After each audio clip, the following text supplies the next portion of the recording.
기존의 생1을 보시면 이제 다 들으신 분은 아시겠지만 수학이었거든요.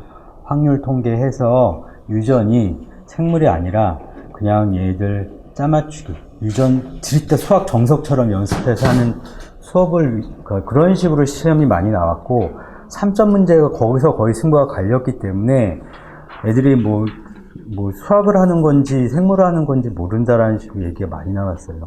앞전에 물리 선생님 나왔지만 그 다음에 생물에서 건드린 게 뉴런이라고 하는 신경계에서 자극의 속도 계산하는 완전 물리 개념으로 또 나오거든요. 근데 다행히도 그 전에 유전 쪽에서 다뤘던 그 수학적인 부분의 일부가 빠졌어요. 연관이라고 하는 부분이 빠졌는데 연관이라고 하는 개념은 생물인데 그걸 수학으로 해가지고 계속 문제를 내다가 그 부분이 빠지면서 상대적으로 이제 앞으로 배울 학생들은 유전에 대한 부담은 좀 덜어질 거예요. 그렇지만 문제가 이제 인간생물학이라고 하는 3단원이 문제죠. 3단원이 이제 원래는 되게 쉽게 나왔거든요. 유전이 상대적으로 어렵게 문제를 내니까 어느 정도 그 점수를 유지하기 위해서는 상대적으로 3단원이라고 하는 이제 인간생물학, 소화순환호흡, 배설, 신경계, 내분비계 이런 부분들이 상대적으로 조금 쉽게 나왔는데 유전이 당연히 쉬워지니까 그쪽이 당연히 어렵게 나올 것이고 그쪽은 이제 얼핏 생각하기에는 그냥 약간 단순함기다라고 생각하는 학생들이 많은데 그게 아니라 뉴런에서도 본 것처럼 약간 그 뉴런의 속도 개념 문제가 원래 시작은 심층에서 면접에서 나왔던 문제들을 응용해서 나온 거거든요. 이 뉴런이 전도의 원리가 무엇이냐 이런 식으로 해서 그걸 이제 단순하게 속도 계산으로 하지만 실제 내용은 되게 깊게 들어가는 부분이에요.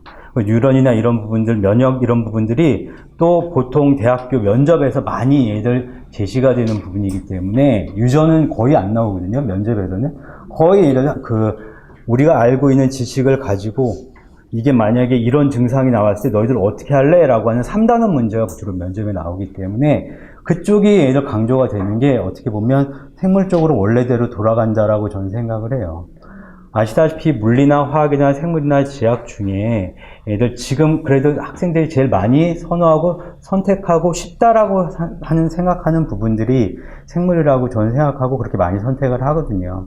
지학이 요새 많이 뜨긴 했지만 얘들 지학은 호불호가 되게 강해요. 지학 싫어하는 학생들은 되게 싫어하는데 생물은 그렇게 지학이나 물리 정도로 호불호가 강하지 않기 때문에 웬만하면 하겠다라고 생각하는 학생들이 해서 되든 안 되든 일단 선택을 많이 할 것이에요. 그러면 일단 어디에 포커스를 맞춰야 되니라고 제가 생각할 때는 일단은 방학 때 1, 2, 3, 4단원을 다 할 필요는 없지만 적어도 3단원 유전이 많이 쉬워졌다고 했지만 그래도 유전에서 승부를 볼 수 있는 게 2문제 정도가 나올 수 있기 때문에 돌연변이랑 그 독립법칙이라고 하는 부분 때문에 그쪽을 기본적으로 얘들 그냥 연습하는 게 아니라 정석풀도 연습하는 게 아니라 이해를 하고 이게 이런 원리로 들어가는구나에 대한 그 베이스는 되게 간단해요. 유전 쪽은.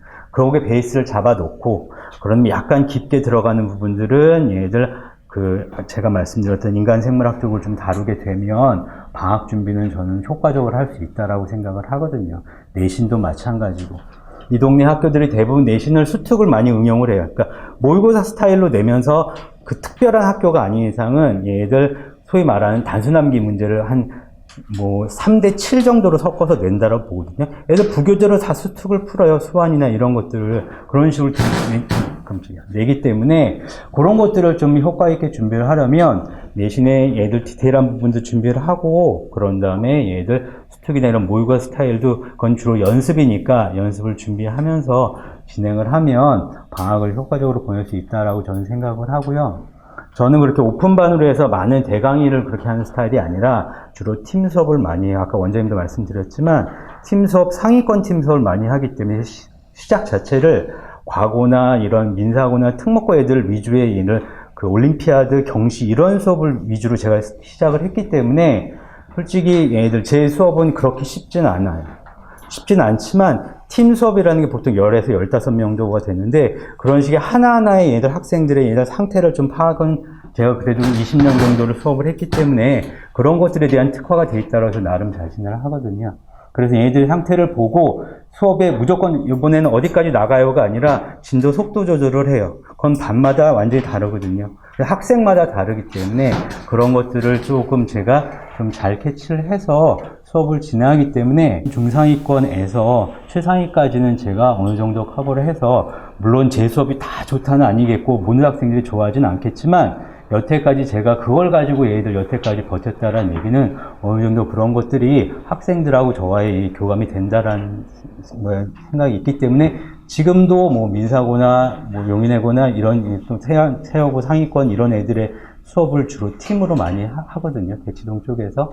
그렇게 하기 때문에 그런 식의 실력이 고만고만, 너무 들쭉날쭉한 게, 팀 수업의 장점이 들쭉날쭉하면 포커스를 못 맞춰요. 어느 정도의 실력에 맞춰야 되는지. 인강은 대부분 3.5등급에 맞추거든요. 그러니까 쉬우면 쉽고 그냥 흘려 들어도 되는 이러한 식의 문제지만, 저는 그렇게 수업을 못하고, 진도도 어디까지 나갈까 말씀드렸던 거예요. 어디까지 나가요라고 말씀드리지 못해요. 왜냐면 그때그때 달라서 거기에 얘가 못 알아먹는데 그만 이렇게 하고 나갈 수는 없거든요.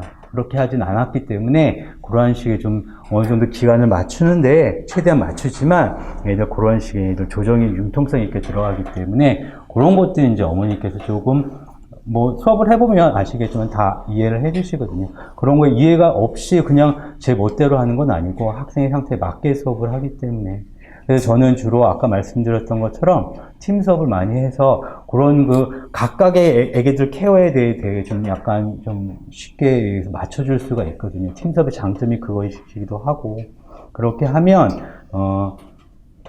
예를 들면 2단원 나간다 그랬는데 1.5밖에 못 나갔다 하더라도 적어도 저한테 수업을 듣고 이건 전혀 들어보지도 못했던 건데요 라고 하는 수업은, 그러니까 수업이 끝난 다음에 이건 뭐 다시 들어야겠는데 모르겠는데 이런 수업은 진행하지 않으니까 그런 것들은 믿고 맡겨도 될 것 같고요. 일단은 뭐 제가 무조건 다 그래서 제 지식 자랑하려고 최상위권의 난이도만 얘기하는 건 아니고요.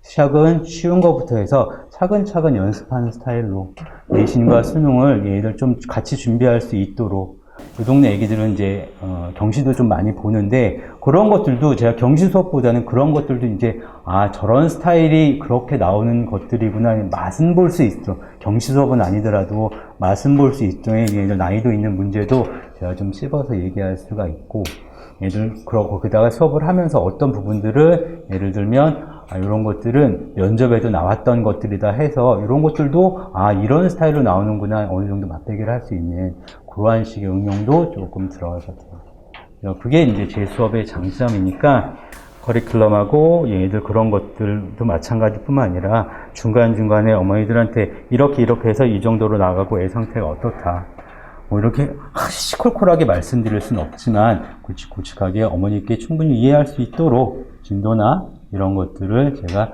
중간중간에 피드백을 해드릴 겁니다.